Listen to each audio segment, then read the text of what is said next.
Hey everybody, welcome back to Horton's Flower Farm. So if you don't already know me, my name's Claudette. I own and operate a U-Pick flower farm in Zone 7B, Long Island, New York. So on this episode today, I'm going to show you what the farm looks like, and I just want to talk about what's happening this weekend with my farm. Alright guys, so as you can see, the flowers are looking really pretty. My zinnias are looking great.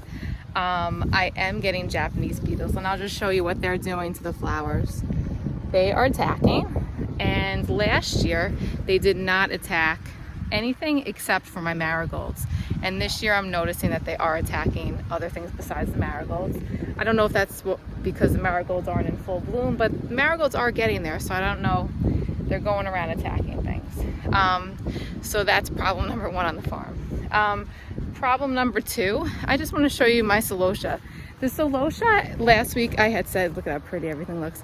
I had said that the celosia is not growing very tall. So as you can see here, it looks to be nicely in bloom, but they're very, very short. So this variety was the plume variety, and I'll just zoom you in closer on, you know, they are looking, the row looks really nice, but it's super short unless you're making, I mean, even in my mason jars, they're still too small. This variety here is a little bit taller. You can see the stems are getting taller. It's a different variety. So I'm gonna say this one's doing better than this variety. And I'm confused on what I should do here because I have so many blooms, and I'm wondering if I should just leave them and let the stems grow, or if I'm still supposed to pinch them back to promote the longer stems because there's so many blooms on the plant. So let me show you, for example, this one. This plant, look at the red. It has so many blooms on it, but it's super short. Like, look from my hand here how short this is. So I'm not sure if I should just cut these all back, take the whole plant back, and see if they grow up taller. Now I have a ton of plants, so maybe you guys are thinking, well, definitely cut one back and sacrifice one and see what happens. And I think that's what I'm gonna do. So this is so sad though because they have so many. All right, I really should pick one. Let's see, what color do I have the most of that I can do this on? Let me see. How about, there's a yellow, there's a lot of yellows down here, so let's go down here. Now this one is getting a little bit taller. I want to pick one that's kind of short, like this one over here, maybe this one. But how am I going to know where it is? All right, let's go to the end because then I'll know which one it is. So come down here. All right, this is a good test one. This is at the end of the row.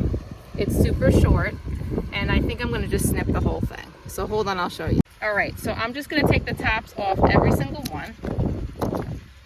All of them.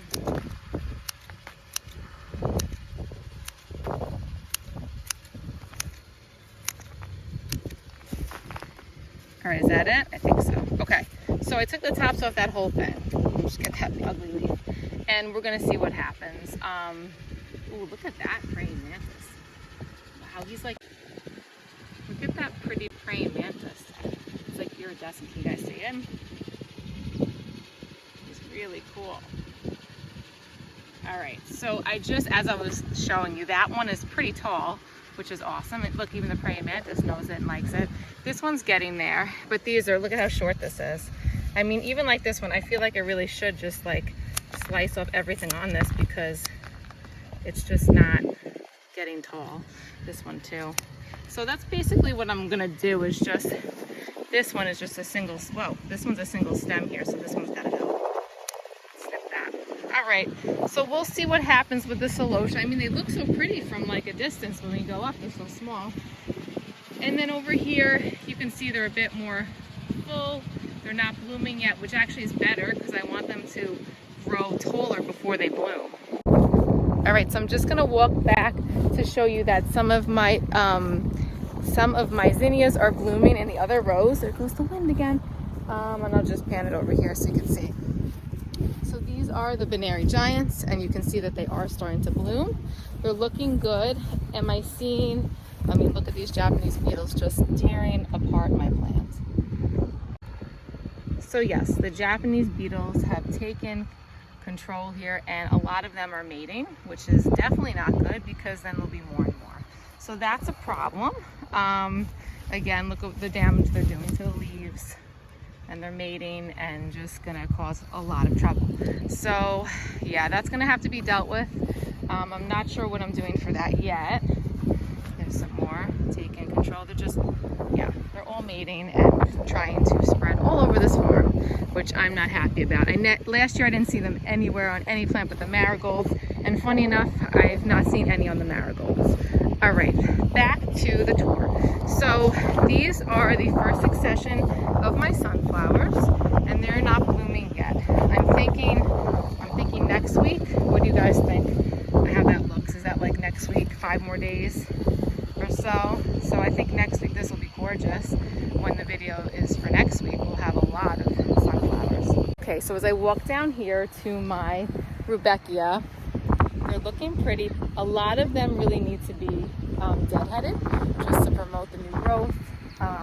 So I'm going to be doing that a little bit. I'm not going to show you every single one I'm deadheading because that would just be redundant. So that's what I'm going to be doing.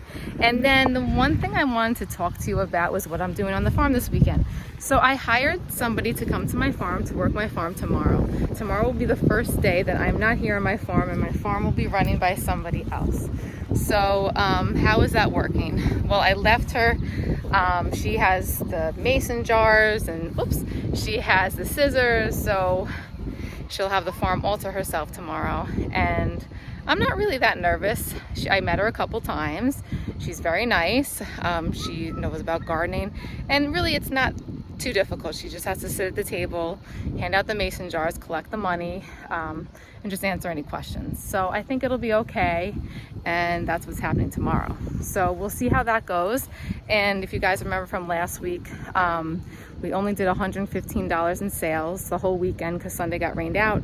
So I'm hoping that tomorrow and Sunday will be better. Sunday I have a lot of people actually signed up for appointments. It's a little windy. Look at that. I have, what was I saying? Okay, I have about 15 people signed up on Sunday to pick. So I'm excited. So I think right there we're already going to beat our record of last weekend. I'm gonna hold my hand. It's really windy, and I bought a microphone for this camera, and I brought it with me, and I didn't put it in because I didn't test it out yet. But I will be getting a microphone so that you guys can hear me better, because I know the wind is a huge factor. Look at the wind.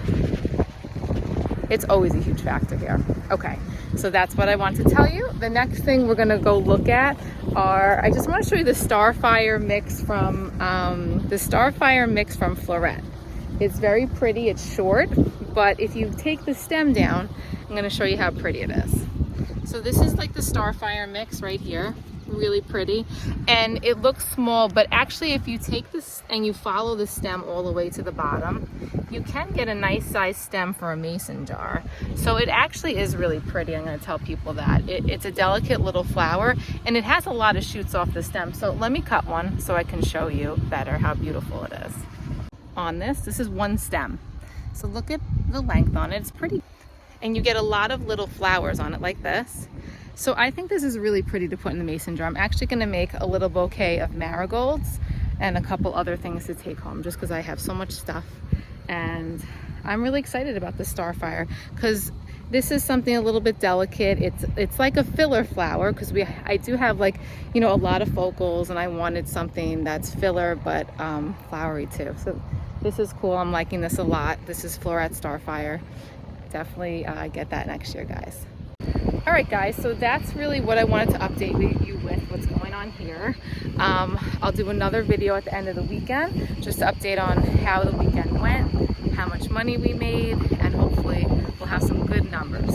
But for now, I'm going to harvest the rest of the bouquet, and when I'm done, I'm going to show you how it looks. All right, guys, there it is, my peachy pink orange tone bouquet. Isn't it gorgeous? I'm so excited to bring this home. So this is an awesome color palette. I'm so excited.